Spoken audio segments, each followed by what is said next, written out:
The second part of Goodbye to the Moon.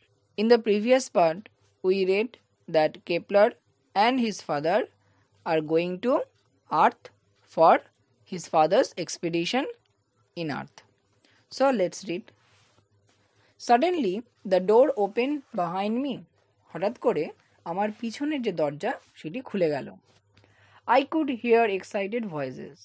এবং আমি কিছু উত্তেজিত জনতার আওয়াজ বা কিছু উত্তেজিত আওয়াজ শুনতে পেলাম। অর্থাৎ নিশ্চয়ই কেউ উত্তেজনায় চিৎকার করছিল বা যাই হোক চিৎকার না হলে কথা বলা করছিল বা বলছিল, সেই আওয়াজ সে শুনতে পেয়েছিল। The ferry from Earth must have arrived. অর্থাৎ এই উত্তেজিত আওয়াজ শুনে বা চিৎকার শুনে কেপলার কি অনুমান করছে যে পৃথিবী থেকে ফেরি, দেখো ফেরি শব্দটা বলতে অ্যাকচুয়ালি আমরা দেখেছি নদী পারাপার করতে বলে না ফেরি ঘাট, তাহলে এই এক পার থেকে অন্য পার যেতে যে ফেরি ব্যবস্থা বা ছোট বোট বা জাহাজ বা লঞ্চের মাধ্যমে এদিক ওদিক যাওয়াকে এটাকে বলে ফেরি। কিন্তু আমরা কল্পবিজ্ঞান বা সায়েন্স ফিকশনে গল্প পড়ছি, কল্পবিজ্ঞান কি তোমাদের আমি বলেছি, তাহলে কল্পবিজ্ঞান এখানে মনে করা হচ্ছে যে এই পৃথিবী থেকে যে চাঁদে যাওয়া বা চাঁদ থেকে পৃথিবীতে আসার জন্য এরকমই একটা ফেরি ব্যবস্থা আছে, কিন্তু এখানে সেই লঞ্চ বা বোটের জায়গায় কি এখানে হচ্ছে মহাকাশযান।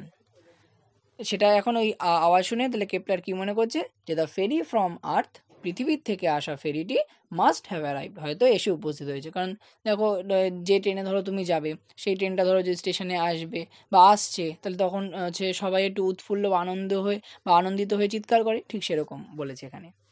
ইট carried passengers from the earth ready to go for the moon safari.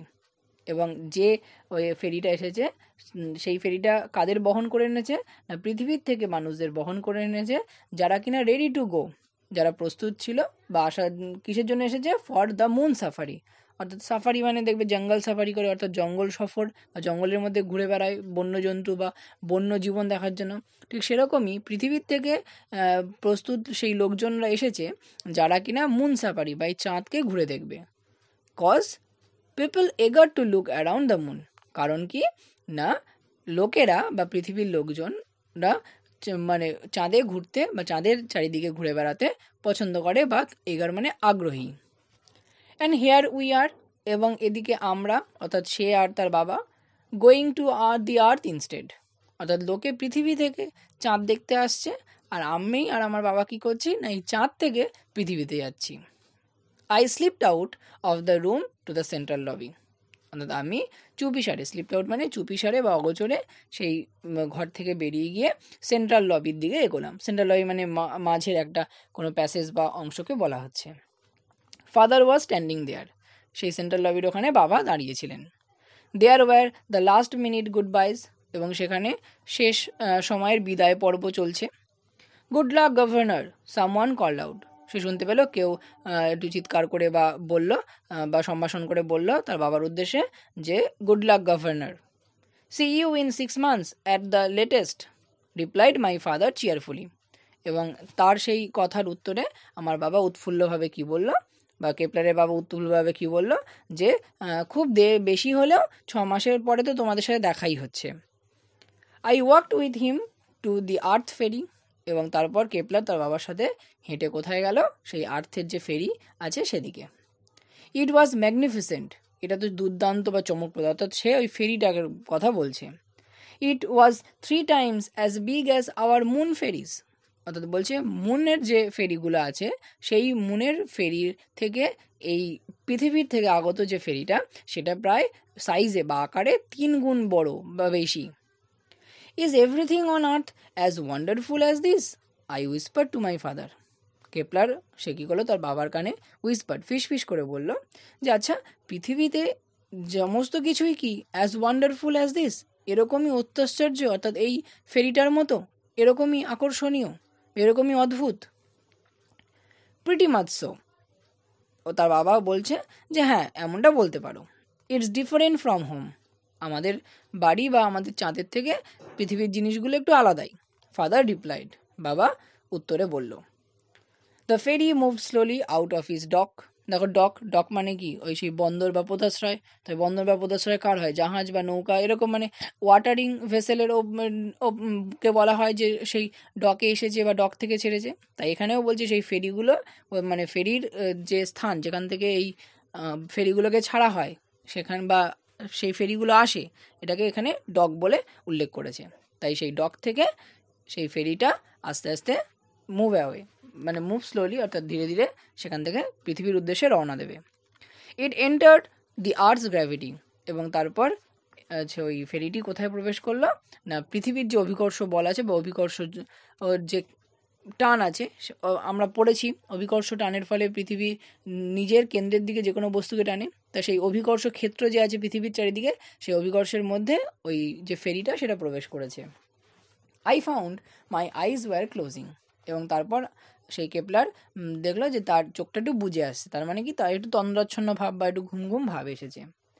It seemed only a few minutes before father's voice woke me up, মানে এরকমই সেই মানে ঘুম ঘুম ভাবটা ঠিক আসছিল, ঠিক তার কিছু মুহূর্ত বা কিছু সময় বা মিনিটের পরেই এই আমার বাবা কি করলো, ভয়েস ওক মি আপ, এবং তার বাবা কণ্ঠস্বর তাকে জাগিয়ে তুললো। Kepler, you must not miss the sight. Kepler, তোমার এই দৃশ্যটা মানে মিস করল বা এই দৃশ্যটা দেখার সুযোগ মিস করা যাবে না বা ছাড়া যাবে না।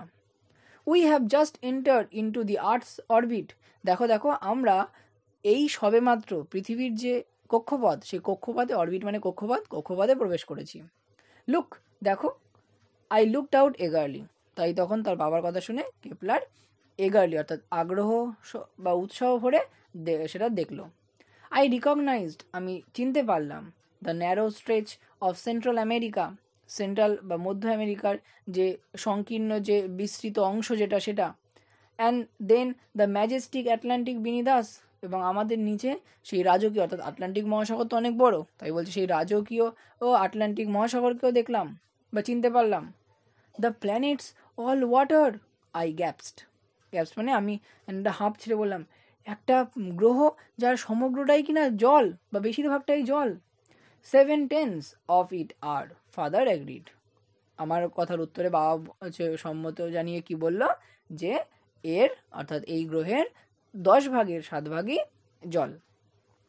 আ world that was 7/10 of water, বলছে এরকমই একটা জগৎ যার কিনা 10/7 জল।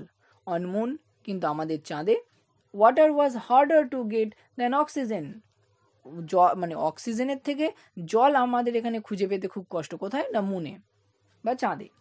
We had to pay for every ounce of it, আমাদের এই জলের জন্য মানে প্রত্যেক আউন্স জলের জন্য আমাদের টাকা দিতে হয়, অর্থাৎ আমরা জল কিনে, অর্থাৎ সেখানে জল এতটাই দুষ্প্রাপ্য বা দুর্মূল্য, তাই জন্য তাকে প্রত্যেক আউন্স হচ্ছে একটা ওই মেজারিং ইউনিট, মানে যেমন আমরা গ্রাম, কিলোগ্রাম বা লিটারে মাপি, ঠিক সেরকমই আউন্স হচ্ছে একটা ওরকম মাপার একক। তাই সেই বলছে প্রত্যেক আউন্সের জন্য তাদেরকে টাকা দিতে হয় বা টাকা খরচা করতে হয়। ওয়াশিং ওয়াজ আ লাক্সারি, আর সেখানে তো কাচাকাচি করা তো একেবারে বিলাসিতা। And drinking a special delight, এবং জল পান করা সে তো এক বিশেষ কোনো একটা আনন্দের ব্যাপার। I had grown up thinking, আমি তো বড় হয়েছি এটা ভেবেই যে water was the most precious thing in the universe, এবং পৃথিবীর বা জগতের, ইউনিভার্স মানে এই বিশ্বব্রহ্মাণ্ডের সবথেকে প্রিসিয়াস মূল্যবান জিনিস হচ্ছে এই জল। নাও, কিন্তু এখন, আই কুড সি, আমি দেখতে পাচ্ছি, দ্যাট যে দি আর্থ ওয়াজ কভার্ড উইথ ইট, কিন্তু আমি যেটাকে এই সবচেয়ে পৃথিবীর বা এই বিশ্বব্রহ্মাণ্ডের সবচেয়ে মূল্যবান জিনিস বলে ভাবতাম, এখন তো এই দিয়েই একটা পুরো এই মানে আর্থ বা এই গ্রহটি পুরো তো বেশিরভাগ এটা দিয়েই ঢেকে আছে, মানে এটা আছে, কভার্ড বলতে ঢেকে আছে বলতে এটা আছে। যদিও কথাটা ঠিক যে জল কিন্তু আমাদের মূল্যবান সম্পদ, অবশ্যই তোমরা জল মানে মেপে খরচা করবে, কারণ জল কিন্তু অপচয় করলে পরবর্তী সময় আমাদের নিজেদেরই কষ্ট হবে। We orbited across North Africa and Arabia, এবং তারপর আমরা নর্থ বা উত্তর আফ্রিকা এবং অ্যারাবিয়া পরিক্রম করে গেলাম। আই কুড সি, আমি দেখতে পাচ্ছিলাম বা পেয়েছি, the blueness of the Indian Ocean, অর্থাৎ ভারত মহাসাগরের সেই নীলাভ বর্ণ বা নীলাভ ভাব, কারণ পুরো জায়গাটা তো পুরো জল ভর্তি, তাই সেটা বলছে। অ্যান্ড দেন দ্য প্যাসিফিক, এবং তারপর প্যাসিফিক মানে প্রশান্ত মহাসাগর, তাহলে সে কী দেখেছে যে I could see the blueness of the Indian Ocean then the Pacific, তাহলে সে সেই ইন্ডিয়ান বা ভারত মহাসাগরে সেই নীলাভ বর্ণ বা নীলাভ বিস্তৃতি এবং প্রশান্ত মহাসাগরও দেখেছে। Are you feeling unwell, father asked. তার বাবা এবার তাকে জিজ্ঞাসা করলো, আচ্ছা তোমার কি একটু অস্বস্তি বা শরীর খারাপ লাগছে? Don't worry, it will get better. এবং তারপরে বললো কি, কোনো চিন্তা করো না, এটা ঠিক হয়ে যাবে একটু পরে। It just the weight difference, এটা হচ্ছে এই তোমার ওজনের তারতম্য বা পার্থক্যের জন্য। কেন ওজনের পার্থক্য? কারণ আমরা জানি, বিজ্ঞানে পড়েছি যে পৃথিবীর বস্তুর যত না ওজন হবে, চাঁদে সেই বস্তুর 1/6 ওজন হয়। অর্থাৎ আমি যদি উদাহরণস্বরূপ বলি, পৃথিবীতে যদি একটা বস্তুর ওজন 6 কেজি হয়, তাহলে চাঁদে একটা বস্তু, সেই বস্তুর ওজনই হবে 1 কেজি। তাই তার বাবার মতে যে কেপলার যদি একটু অসুস্থ বা আনওয়েল ফিল করে, তার কারণ কি না, এই ওয়েটের যে ডিফারেন্স বা পার্থক্য, তার কারণেই। আই রিয়েলাইজড, আমি অনুভব করলাম, I waited 6 Times my normal wait. দেখো যেটা বললাম সেটা এখানেই লেখা আছে, যে সে কি মনে করলো যে তার যা ওজন সে অনুভব করে তার থেকে 6 গুণ বেশি ওজন সে এখন যেন অনুভব করছে। আফটার আ হাইল, কিছুক্ষণ পর, আই লিফটেড মাই হেড, আমি আমার মাথাটা তুললাম। Passengers were busy collecting belongings, তার মানে ফেরি আর্থে এসে উপস্থিত হয়েছে বা পৌঁছে গিয়েছে।